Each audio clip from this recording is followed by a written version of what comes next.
guys, and welcome back to NAB 2018. We were here last year. We were seeing it was just raining drones last year. Absolutely. This year is different. Completely different. I am actually pretty shocked in the drone world.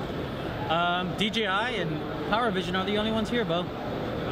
The only ones we have found so far. Yeah, we've walked the South Hall, the Central Hall. We haven't gone into the North Hall, but the North Hall has always been production. Well, it's cameras. Cameras. Okay. And so the South Hall, but basically, yeah. I mean, we're in one of two booths. We are here at PowerVision, who kindly let us have a chair.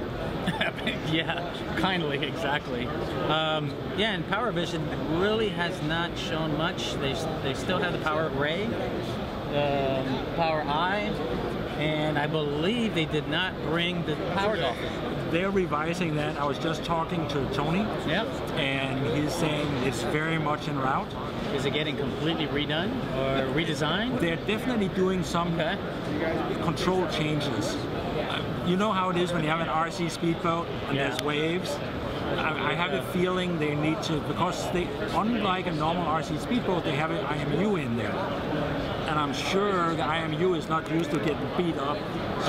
Is the camera being stabilized? Yes. Like a 3-axis gimbal? It's a 3-axis gimbal, so you have a solid camera, and then you know how you can look down and it can look down. Which is incredible. Yes. Yeah, we actually put that on our site earlier when CES, earlier this year, and we had quite a few pre-orders, but those pre-orders for the customers is not shipping yet. And we're crossing our fingers because, as you guys know, the warmer weather is coming. Yeah, and that's the worst thing when you have pre-orders and customers want to spend the money and you just don't have toys to ship. That's the worst feeling in retail. On the upside, I was just told that I'm on the short list of the first batch of testers going out.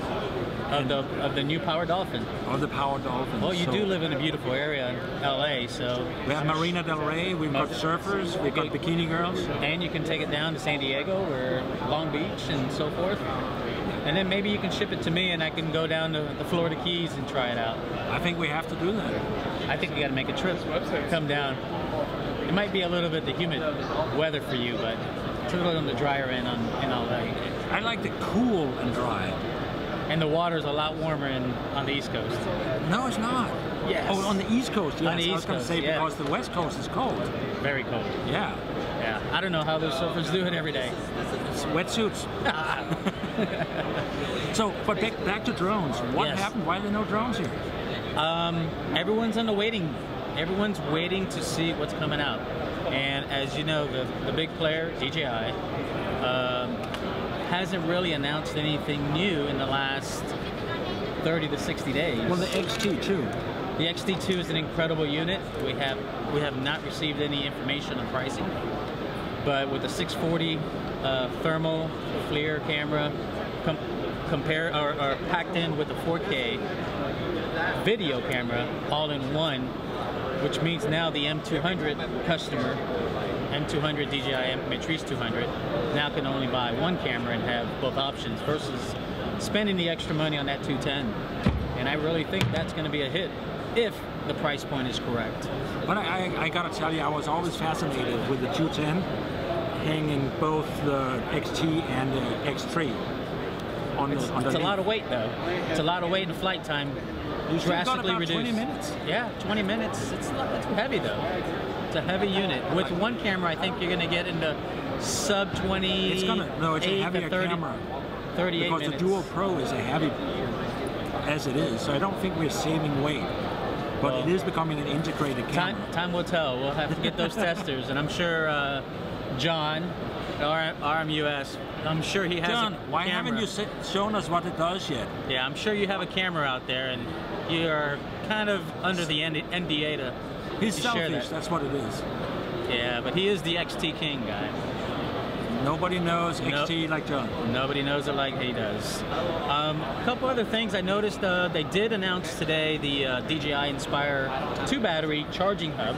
Okay. That charges 8 batteries at the same time with 4 storage. So you can actually have 12 batteries, Inspire 2 batteries, TB50s, in one nice rolling carrying case. In addition to that, they actually would charge 2 of the... That's like 3 hours of flight time. Correct. All charging at the same time.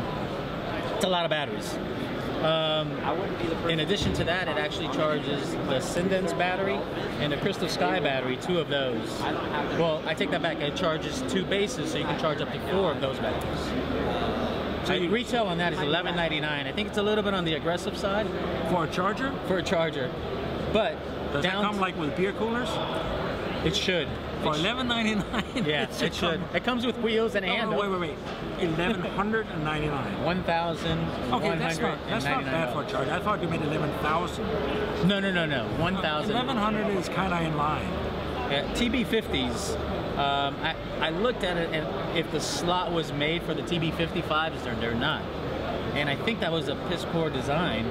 Honestly, I think should have been able to do both. Should have been able to do both, because every client that we've shipped an M210 or 200, they don't buy the smaller TB50 batteries. They always purchase the TB55 batteries, which is at a premium, but the flight time is incredible.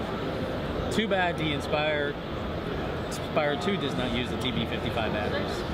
That was a pretty... Well, they want to keep... It's interesting how DJI seems to like to compartmentalize the users. Correct. And it's one of the reasons why the Matrice's 200 series are not here at the NAB 2018. The 200 is not here either? They're not showing any 200s. Last year... That's not broadcast. That's inspectors.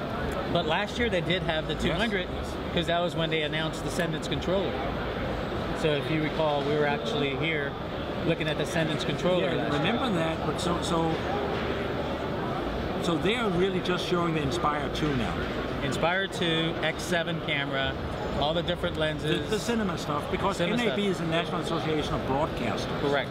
So that's the obvious reason to have it. And here. Another big focus they had was the Ronin 2 again, handheld gimbal, which was an incredible unit. And also why PowerVision is here, because they have a Micro Four Thirds drone. PowerEye. No, the PowerEye. PowerEye, which is actually right behind us there. Yes. You actually have had a chance to fly that in the last 3 to 6 months? It's a very stable drone. Yep. It's not very fast. Which, cinematography, you don't need anything that's fast. You really don't need, well, sometimes you do, but very, very rarely. And it's much easier for 90% of the new users to fly a drone that you stick up and you kind of feel you need to push it around. Let go of the sticks, it just hangs there. Yeah, is that what that does? Yes, it's very confidence inspiring. Does that camera move 360? I mean, you've been playing with it. You can yaw the camera, but no, it doesn't go 360, so, okay, so you're really flying the drone. Which, me personally, when a client asks, hey, does the camera spin 360? I always try to let them know the drone spins 360. But let the camera stay still, and let the drone do. But it's worth noticing the PowerEye can actually do dual operator, so you can fly the camera from an iPad, and you can before the Inspire shipped with a pilot camera, the PowerEye already had that pilot camera.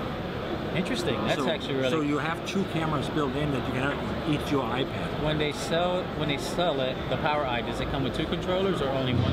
Only one. So it's intended for single operator. Gotcha. Micro Four Thirds. Yes. Interchangeable lenses, very similar to the Inspire 2, Inspire 1, X5 It's more camera. similar to an Inspire 1. Inspire 1, X5 camera. I would say the image quality and the performance range is much closer to an Inspire 1. But it's a little less nervous in the air compared to an Inspire 1. Inspire 1 is fast. Is that 12 megapixel? Yes. And 12 megapixel, so it's Inspire 1 X3 camera. X5. X5 camera, which is very similar to the X5S camera, technically. Yes. On the Inspire 2. Because X5S, you have the 100 megabytes per second. Yes. And you also have 265 compression. That makes a big difference. So the S is hugely different from the X. Correct. It's one of the reasons why the SD card is not in the camera, is actually outside the camera. Yeah, it's basically the sensor is hanging underneath the bird, and then you have the compression engine is sitting in the bird. And which is why you can't really run the XT thermal on that same bird, because it was made specifically to have a very high quality compression. Well, that's a lot of customers out there actually ask, why isn't that Inspire 2 capable of using the XT camera when it's the same adapter as the M200? Well, that was because originally Inspire 1 was the first pro drone from DJI, and they hung everything on it. Then they realized to have that compression, have that high-end camera for broadcast, they really had to segment it. They couldn't fly all of it underneath the bird. Yeah, and now the Apple ProRes is available on the X7. I saw that recently. That's a huge improvement. It's serious cameras. Yeah, I haven't had one in my possession, and I'm sure you probably haven't had one yet. I can't afford an X7. I know, like $2,600 for just the camera without the lenses, and another $1,000 for a 15mm lens is just, that's a nice investment. Yeah, but keep in on mind, top of a $3,000 bird. We are at NAB, but people buy $40,000 lenses. All day long. All day long. When it's not their personal money. Broadcast, cinematography, it's big money. It is big money. So I mean, they may not sell. So you're saying, so a guy that's doing a real estate shoot for Remax real estate, you think he's going to be using an X7 camera on an Inspire 2? Would that be an overkill? He should get a Phantom 4 Pro. You should go to Best Buy, correct? Yes, absolutely. The thing is, the camera. But I've actually had customers that said that the Mavic Air is real estate quality professional drone. Of course it is. Except if you're Frank's customer, please remember, yes, you can use an Inspire 2 with an X7 camera for real estate. It's fantastic. Except you may never be able to recoup the investment shooting real estate. Correct, yeah. You'll need to do hundreds and hundreds of homes in order to recoup the quality that you're going to be providing that. They're really just using it. They're really just using images to go through their phone and their iPad, sitting on a couch. 80% of the users for the shots they're doing are going to be looking at it on a mobile device. I would say 100% of the users usually, or at work where they're flipping through small little thumbnails, flipping through that one image. Well, it's that or playing solitaire. Or solitaire. Yeah, I could see that happening. Or flying a drone. Wait, I think a Spark also can do that too. I mean, the problem is, 3 years ago, cameras sucked on drones because cameras was an afterthought, but DJI has really defined the flying camera. Correct. It's not a drone with a camera anymore, it's a camera that's set up to fly. Correct. And the last 3 years that have changed completely, and even the Spark would be fine for real estate shoots. Yeah, do you remember when we used to put an actual gimbal and put a GoPro 2 on it, or actually I think it was just a regular GoPro. GoPros. And you get in front of the video, press the button, you got one. No, well, remember, oh, that's a different one. We would have killed for one. This is like a waterproof box with a 3-axis gimbal and a battery. What's the name of that? I have no idea. Almost looks like an actual Mavic gimbal. I paid $100 for it at and it's CES. well worth it. Yeah, and use it for walking down, but the thing is, waterproof. Looks like we couldn't get stabilized cameras 3 years ago. No. Now everything is stabilized. Everything's stabilized, and also 3 years ago, it was hard to get that live video footage. So you literally had to press your on and off button on your video, come and land, get on your computer, watch your video, unload it, what you got. And you had this monster fisheye look that you had to process and straighten that out. I remember your first flying with some Valkyria. The Valkyria Scouts. You were going like, yeah, full throttle, and went to Aruba. I have never took it to Aruba. We were flying. I mean, in Aruba in the Caribbean, it's on the way in the south end by Venezuela, and it was 30-mile-per-hour knots. It was unbelievable. That flying was fun. That flying was fun. That was when GPS didn't exist. It was straight ATTI, and it was just. So Frank, to wrap up, we're at NAB. NAB. What do you expect to see next? I expect DJI to launch Mavic 2. I expect DJI to launch a Phantom 4 XR, maybe a Phantom 5 with the removable lenses. I'm thinking zoom in. Phantom 5, no zoom, removable lens. And I wouldn't doubt it if this is the year that DJI taps into the racing drone. I don't think they're interested in that yet. Well, they've launched their goggles, their black, nice racing goggles with all these extra features. Last year they launched their snail motors with quick connects. Right. And why wouldn't you tap into the racing market that all these other players out there... Take some money off the table that Absolutely. nobody's touching yet? If they're 70% of the market share currently right now, I would say 10% of that is racing. If they take 10% more, that dominates them. 80% of the market. They're already dominating. They are already dominating. But large companies like that, when they get too comfortable... I think the biggest next step for them is the prosumer, the camera guys, the Nikon, Canon guys. Interchangeable Phantom. Interchangeable Phantom, absolutely. That would be nice. That I think is because everybody prosumers are going to be jumping on getting themselves one of those. Yeah, and they've actually separated their enterprise and their prosumer consumer segment. They've actually separated that quite a bit. So they built their own DJI Enterprise Corporation, and then their DJI consumer side. And the enterprise is unlimited avenues. I mean, there's so many opportunities there with the enterprise. Well, every business out there needs a drone. Every business. And they just haven't defined how they need it yet. If they have a security, if they have a roof, and they have air conditioning units on the top, they need a drone. I was just talking to Tony about how Galapagos needs the PowerEye. And he's like, what do you mean? No. He's like, because every vessel, commercial or private, that arrives at Galapagos is being inspected by a diver. Oh, wow. You have an underwater drone with a GoPro in the nose.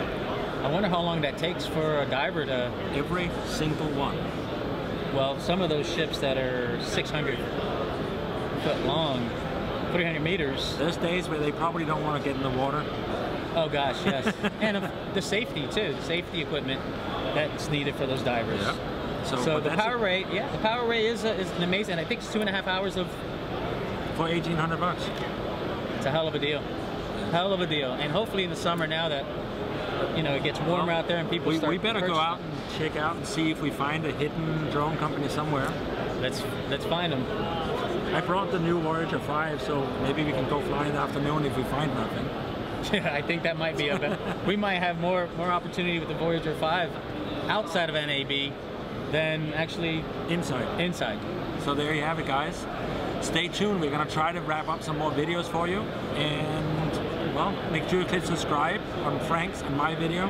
Absolutely. And thank you so much for tuning in. NAB 2018. Hopefully we find something soon. And now when the stylist will let me have my soda back. Mr. Mountain Dew here. She took my soda. She did? Yes, she took it before we started the video. She said it didn't look good in the camera.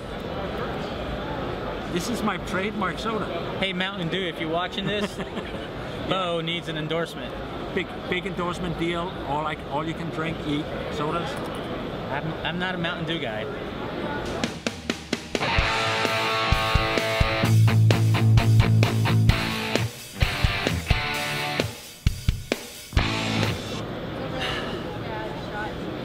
Well, Frank. No. Do you realize how many videos we have made without a production crew making adjustments for our sodas? On your lap, because it's like really big in the forefront.